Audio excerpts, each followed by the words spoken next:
Hai adik-adik, jumpa lagi di channel Bisa Fisika. Bisa Fisika, pasti bisa fisika.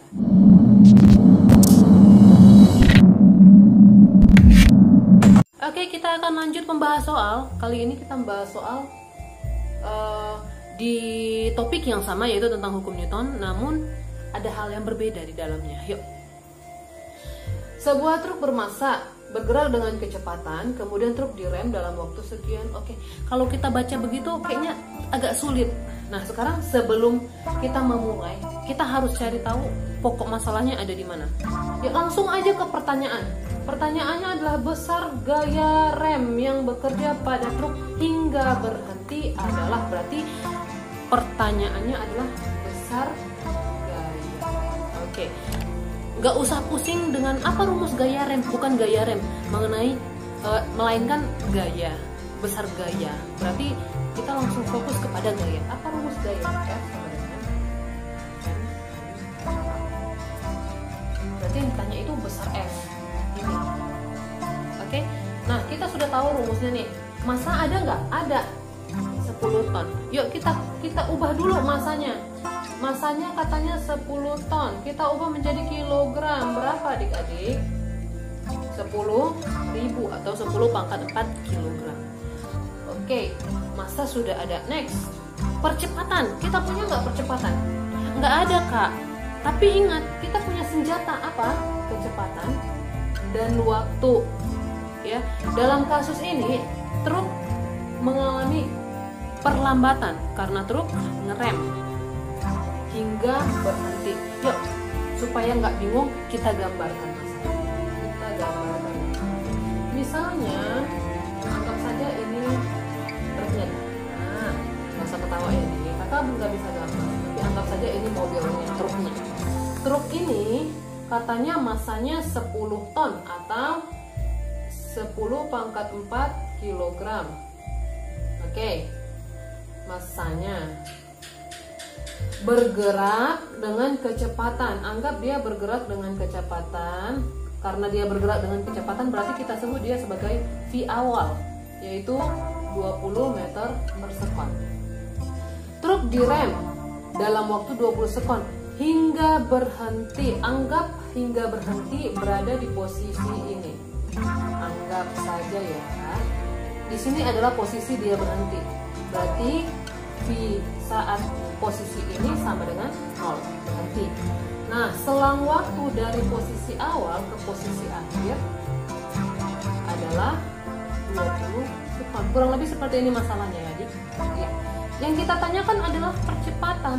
Bagaimana cara mencari percepatan? Yuk, kasusnya adalah truk direm, artinya mengalami perlambatan. Kalau dia mengalami perlambatan, berarti ada perubahan kecepatan.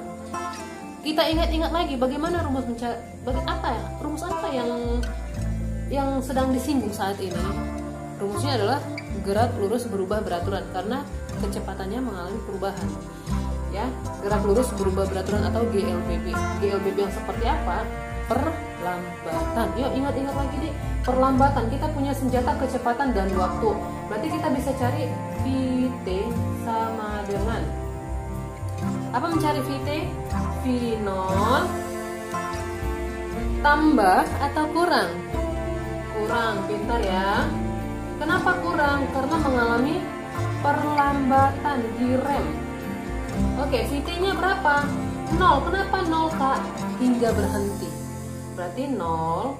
Berapa V awal? 20. A siapa? Itu yang kita tanya. Waktunya berapa? 20 sekon. Oke, dalam hal ini sudah langsung dapat nilai A. A sama dengan 1 meter per sekon kuadrat. Dapat A. Kita masuk rumusnya. Tadi katanya F itu sama dengan M kali A. M sudah ada. M nilainya berapa tadi? 10 pangkat 4 kilogram. A-nya berapa?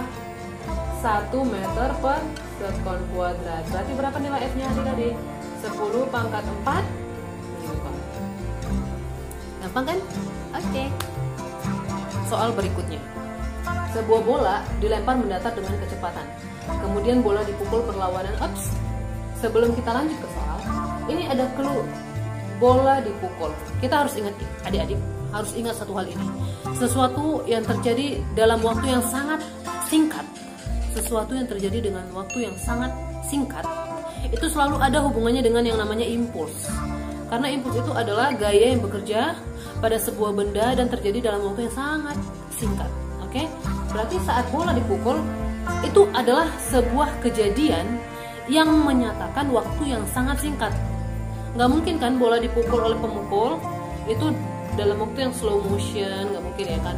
Itu adalah kejadian yang sangat singkat. Berarti ada hubungannya dengan impuls. Sebelum daripada kita lanjut ke sini, kita harus tahu dulu impuls itu apa. Ini dia cluenya. Impuls. Apa yang kamu tahu tentang impuls, adik-adik? Impuls itu adalah F delta T. Selain ini, apalagi yang kamu ketahui tentang impuls? Impuls itu adalah perubahan momentum. Berarti ada dua. Nah, sekarang kita lanjut ke pertanyaan. Apa yang ditanyakan? Berapa besar gaya? Berapa besar gaya? Oke, soal sebelumnya, berapa besar gaya yang terjadi pada mobil yang merem? Bukan tiba-tiba ya, tidak dalam waktu yang sangat cepat. Waktunya itu relatif sangat lama. Oke, jadi itu berbeda.